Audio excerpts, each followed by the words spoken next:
geleidelik het die skuif gekom, weg van wat God oor homself geopenbaar het, soos in die skrif, Ja. na wat mense dink en sê en waarneem in hulle eie ervaring oor God. En dan kan jy met hierdie woord maak net wat jy wil. Alles is los en onseker en relatief. Met die postmodernisme het die skuif gekom na die leser. Die leser is die interpreteerder. Die eenheid, die een verstaan, die een skrif bewys, word vervang met 'n veelheid van narratiewe. Prof Johan, dit is 'n groot voorreg om met u te gesels, soos 'n seun met 'n vader. Dit is 'n wonderlike voorreg en ek het gedag om in ons gesprekkie nou bietjie te probeer vir gewone Christene by u bietjie raad te kry oor hoe moet 'n mens die Bybel lees. En die agtergrond daarvan is nou wat u praat van die akademie, waar daar teoloë is wat nou hulle eie bril op die skrif in die kritiese teologie baie keer toepas. Hier is byvoorbeeld 'n voorbeeld van 'n praktiese teoloog wat skrywe en sê ons verstaan van God. Ons konsepte en beelde van God is die resultaat van oorvertellings en menslike ervarings en ons het dit gekanoniseer.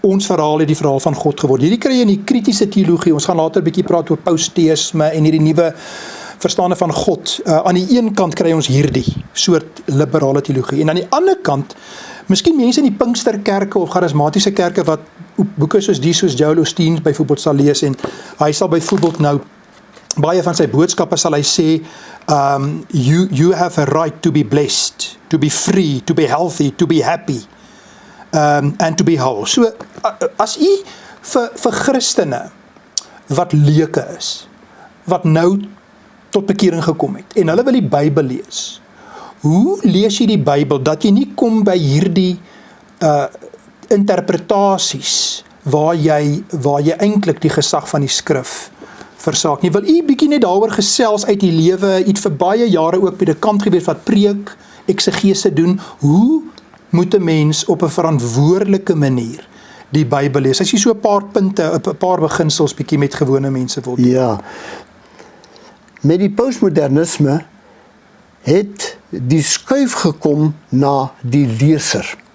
Die leser is die interpreteerder. En die veelheid van narratiewe, die veelheid van perspektiewe en ervarings van mense, beteken dat die Bybel op verskillende maniere gelees mag word. Daar's nie een manier nie. Ja. Die postmodernisme praat van die collapse of unity. Ja. Die eenheid, die een verstaan, die een skrif bewys, word vervang met 'n veelheid van narratiewe. En elke narratief, elke interpretasie word beskou as die regte interpretasie. Ja. En nou staan alles op losse skroewe. Ja. Want nou beteken dit, ek het 'n bepaalde beskouing van die skrif, maar iemand anders sê vir my, ek verstaan die skrif nie so nie. Ons moet dus nou kom, ek kom nou nader om jou vraag te beantwoord, ons moet dus kom by 'n manier waarop ons 'n vaste grond het, 'n vertrekpunt het. Nou, dit sal verskil van denominasie tot denominasie, maar in werklikheid is dit een wat jy nodig het. En vir my is dit dan om die skrif te verstaan as die woord van God. Jy kan nie werk met die skrif as elkeen sy eie interpretasie het nie. En jy kan dit op 'n gewone manier verduidelik. As ek byvoorbeeld, kom ons sê maar 'n gedig van N.P. van Wyk Lou neem, dan moet jy vra, wat sê hierdie woorde? Hoekom hierdie spesifieke woordkeuse? Wat is die agtergrond daarvan? En dan kan jy daaruit 'n verstaan ontwikkel. En dit is wat hermeneutiek wil doen. Hy wil verstaan, hy wil lees en hy wil vra, wat beteken dit? Die eerste beginsel van skrifinterpretasie is dus om te gaan kyk na die oorspronklike teks. Goed. En dit word bewys deur die feit dat die Bybelvertalers, wat interkerklik is, wetenskaplik is, wat doelbewus as opdrag het, om so na as moontlik aan die oorspronklike teks te kom. Hoekom? Want jy wil weet, wat het die skrywer bedoel? Waarom het hy hierdie spesifieke woordkeuse gebruik? Wat was sy konteks? Wat was sy agtergrond? Ja. En dit help jou om dan nader te kom aan wat dit vir jou wil sê. Ek het baie daaroor nagedink in die laaste tyd, dat juis die wetenskaplikes wat verantwoordelik was vir die Bybelvertaling en wat so na as moontlik aan die oorspronklike teks gekom het. Ek bedoel, ons het die 33 vertaling, 50 vertaling, 1980 vertaling, nou die onlangse. Hoekom elke keer nuwe vertalings? Om nader te kom aan die oorspronklike betekenis. Maar nou is dit dieselfde wetenskaplikes wat sê, nee, maar daar is nie 'n oorspronklike betekenis nie. Jy moet self die betekenis daaraan gee, soos wat jy dit sien. Daar's 'n totale diskrepansie tussen die Bybelvertaling, wat presies wil wees, en die huidige interpretasie van die skrif, wat relatief is. Ja. En uiteindelik is dit teks op teks op teks, en ons kom nêrens met die skrif nie. Die gevolg daarvan is, dat selfs in die wetenskaplike besinning, in navorsing, in proefskrifte, het die tendens ontwikkel om al hoe minder te verwys na die teks. Teksverwysings het uitgeval. En spekulasie het al hoe meer na vore gekom. Wanneer jy aanvaar dat die Bybel deur die Heilige Gees geïnspireer is, die Griekse Passagraphe Theopneuston, die hele skrif is deur God ingegee, deur sy Heilige Gees ingegee. Vers 16. As jy dit verstaan, dan word dit jou anker. Vandaar kan jy sien hoe dat die Gees van God die skrif ontwikkel het en gebruik het en gestuur het, sodat in 2000 jaar dit nie tot nie toe gemaak kon word nie. Die eenheid van die skrif verwonder jou al hoe meer. En ek dink, ek wil hê dat predikante dit moet ervaar. Hoe meer jy met die skrif omgaan, voorberei vir 'n preek, hoe meer ontdek jy die eenheid daarvan. Ou Testament en Nuwe Testament. Die Ou Testament word in die Nuwe Testament verklaar. Die Nuwe Testament word vervat in die Ou Testament. En daardie eenheid word vir jou die anker. Daar's 'n derde, en dit is wanneer die gesaghebendheid van die skrif deur skrywers met integriteit bewys word. En hier is ek 100% by mense wat God voorberei het. 'n Martin Luther, 'n Johannes Calvin, Calvinse institusie, 'n sekere teoloog wat jy by die naam kan noem, in my eie lewe, die geweldige invloed van Prof. Johan Heinz en Prof. De Jonker. Mense wat so oor die skrif geskryf het en daaroor nagedink het, dat die skrif dieselfde taal praat, dieselfde boodskap gee, en dat daar wat die kernsake betref, die wesenlike sake, oor die verlossing, oor die ewigheid, oor die sin van die lewe, oor 'n God verheerlikende lewe, geen twyfel is nie, geen diskriminasie is nie, geen misverstand is nie. Hier gaan dit oor die waarheid wat duidelik vir almal sigbaar is. Ja, ja. En dan kan jy dit vertrou, dan kan jy daarop staat maak, dan kan jy daarop voortbou. As jy dit het, dan het jy 'n anker wat nie relatief en subjektief in jouself gefundeer is nie, maar in God self, in sy openbaring. Prof Johan, vat ek dit dan reg saam as ek nou dink 'n paar belangrike goed wat hy genoem het, gesê het dat eerstens moet ons aanvaar, dit is nie mensewoorde oor God nie.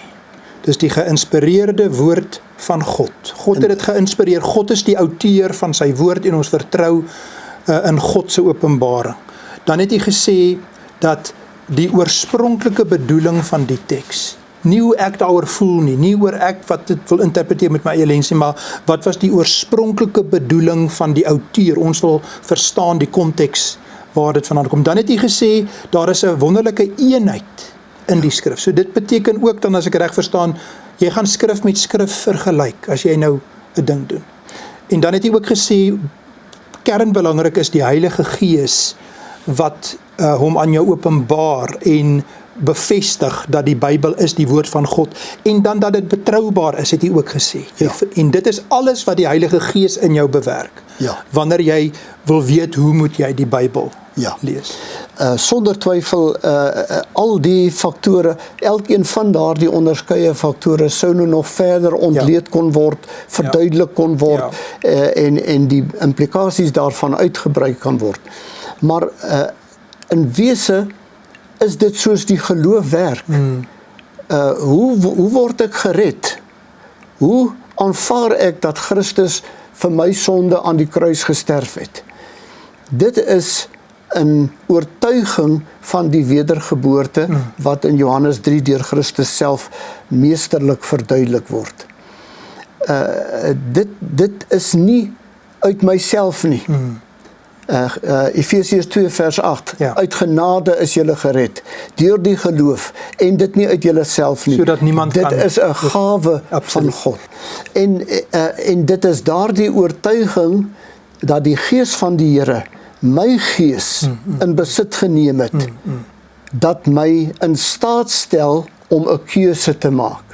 Ek moet kies, of ek kan die stemme van filosowe en geleerdes en wetenskaplikes en wie ook al en wat ook al glo en daar volgens my lewe inrig, dan gaan ek van die een koers na die ander, en dan is daar gedurig koerswysigings en onsekerheid. Of ek kan 'n keuse maak om te sê, ek vertrou die Gees van die Here, ek vertrou die woord van die Here, en dit is my keuse, en niemand kan dit van my wegneem nie. Jy kan my sleg sê, jy kan my beledig, jy kan op my neerkyk, maar niemand kan my keuse van my wegneem om te aanvaar dat die Bybel die woord van God is.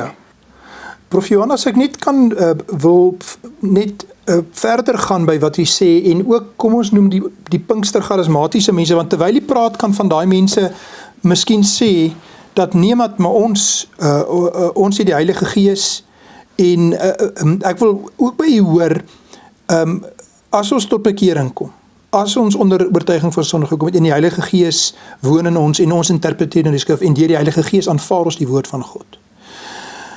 In van die charismatiese kerke gebeur daar goed, soos byvoorbeeld, onthou jy vroeër jare die Toronto blessing, waar mense geblaf het soos honde en agteroorval, en party mense is sommer in die hospitaal ook beland. Kan die Heilige Gees aan my 'n openbaring gee wat in stryd is met die woord van God? As ons nou dink aan van hierdie charismatiese leiers, sê net iets ook daaroor. Kyk, ons het oor die liberale teoloog gepraat, wat ook eintlik jou eie mens, jou eie lens, jou eie teologie, seleksie van tekste maak. Die gevaar in die Pinksterkerke is ook daar. Ja, juist dan word die subjektivisme baie belangrike faktor. Want dit is wanneer mense subjektief dink en hulle eie interpretasie van die skrif verder neem as wat die skrif bedoel. En dan op 'n punt kom dat hy sê, die Here het vir my gesê, of ek het 'n openbaring ontvang. En dit word dan aangebied asof dit direk van die Here afkom. En so was dit natuurlik met die sogenaamde Toronto Blessing. Ek bedoel, daar was die val in die gees en daar was uiteindelik die blaf in die gees en daar was die braak in die gees waar mense letterlik opgebring het in die kerk, in die erediens tot eer van die Here. En dit was alles in die naam van openbaring. Ek het destyds, toe die dinge begin het ek 'n stuk in die koerant geskryf daaroor en gewaarsku daarteen. En ek is geweldig aangevat. En ek is amper aan die Satan oorgegee deur mense wat dit ondersteun het. En een persoon het geskryf, as dit nie van die Here is nie, sal dit verdwyn. En waar is dit vandag? Al daardie goeters het verdwyn, want daar is geen grond daarvoor nie. Hoe weet ons dit? Ons norm is die skrif. As jy iets sê, dan moet dit met die skrif kan konfirmeer. Dit moet ooreenstem. Jy kan nie iets sê wat teen die skrif is en dan sê dit kom van die Here af nie, want die Gees van die Here praat nie met twee stemme nie, of uit verskillende tale nie. Dit het die gevolg gehad dat jy kon baie duidelik sien hoe dat die skrif misinterpreteer word, soms moedwillig, om dan na 'n bepaalde interpretasie toe te gaan. Ons kan nie aansprake maak om sogenaamde openbaringe te hê, soos wat nou onlangs gebeur het ook oor die wederkoms, die wegraping. Ja. Dit word nou 'n gesaghebbende woord. Die Gees van die Here het vir my die openbaring gegee. Maar die Bybel sê, niemand weet van die dag en die uur nie. So, die toets is om die skrif te ken, om skrif met skrif te vergelyk, en om te kan weet, ek kan nie aanspraak maak daarop om meer te weet, of beter te weet, of nuut van vooraf te weet, as wat die Bybel reeds sê nie. En ons is nou verdie, sal jy baie goed weet, op daardie punt, waar die interpretasie 'n herinterpretasie word. Jy sien, ons gaan nou 'n stap verder. Eers is dit die eksegese van die skrif, die uitleg, dan die toepassing van die skrif, of die interpretasie daarvan, wat sê dit vir ons vandag? Nou is dit die herinterpretasie, in die sin van nuut geïnterpreteer, anders geïnterpreteer, as wat die interpretasie van die skrif is. So kom ons nou by die situasie, wat die basiese kernvorm van die boek wat ek geskryf het, dat die kerk en die leiers van die kerk iets sê, wat teenstrydig met die skrif is. En as jy die teks aanhaal om te sê, maar jy kan nie dit sê nie, dan sê hulle, nee, maar ek het dit nou geherinterpreteer. Ek het dit nou nuut geïnterpreteer. Ja, ek hoor u. Dit beteken, die Heilige Gees sê nou iets anders as wat hy gesê het toe hy die teks laat opteken het. En nou het ons by die punt gekom dat die wat sê, die skrif alleen kan dit nie meer sê nie. Want die skrif beteken, ek moet dit nuut interpreteer in ons postmoderne tyd. Dit is in orde en dit mag gebeur. Nie meer die skrif. Nie meer die skrif nie. Prof Johan, ons gaan lekker in die volgende programme 'n bietjie meer inzoom hierop, maar ek dink dit is nou 'n goeie punt om nou af te sluit en vir u te vra, wil u nie vir ons net, Paulus skryf vir Timoteus in 2 Timoteus 3 vers 16. Wil u nie net afsluit met daai teks waar Paulus vir Timoteus as jong dominee, jong pastor, vir hom 'n voorskrif gee van die skrif. U vir ons dit lees, En dan vir ons afsluit met 'n gebed vir gewone Christene wat regtig 'n behoefte het om die Bybel reg te lees, asseblief. Inderdaad is dit die sleutelteks. Ja. Die Lukas klassikus sogenaamd. Ja.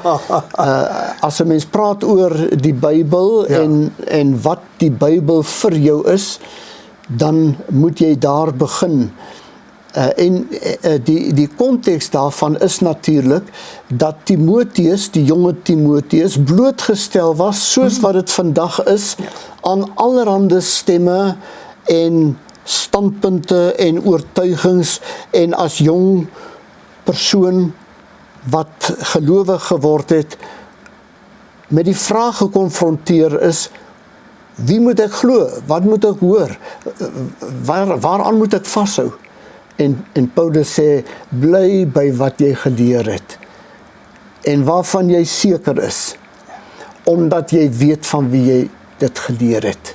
Want die hele skrif is deur die Gees van die Here ingegee, geïnspireer, theopneuston, en is nuttig tot lering, tot onderrigting, tot weerlegging in die waarheid, sodat ons toegerus kan word om diensknegte te wees van God. Die woord word die instrument, word die inhoud waarmee ek die wêreld mee moet konfronteer. So sê die Here. Amen. Dankie Prof Johan. Kom ons bid. Ons Vader, ons dank U dat U die wêreld so lief gehad het, dat U Seun Jesus Christus, die Woord, mens laat word het, en dat ons tot daardie geloofsoortuiging gekom het deur U Heilige Gees. Ons erken dit met vrymoedigheid.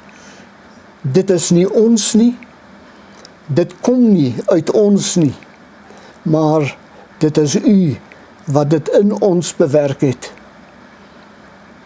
Daarom, drie-enige God, sê ons dankie vir die woord. Ons is nie weesgelaat nie, ons is nie aan onsself oorgelaat nie. Tussen al die stemme en al die oortuigings van soveel mense en standpunte kan ons rus vind in die woord. Die woord het vlees geword en het onder ons kom woon. Dankie dat ons hieraan deel kan hê, en ons bid dat U deur U Gees ook hulle wat luister, wat kyk na hierdie video, sal oortuig, sal verseker, sal versterk, sal bemoedig om in die tye waarin ons leef, wat soveel verwarring het, werklik te kan vashou, om te bly by wat ons geleer het, die woord wat ewig is. Amen.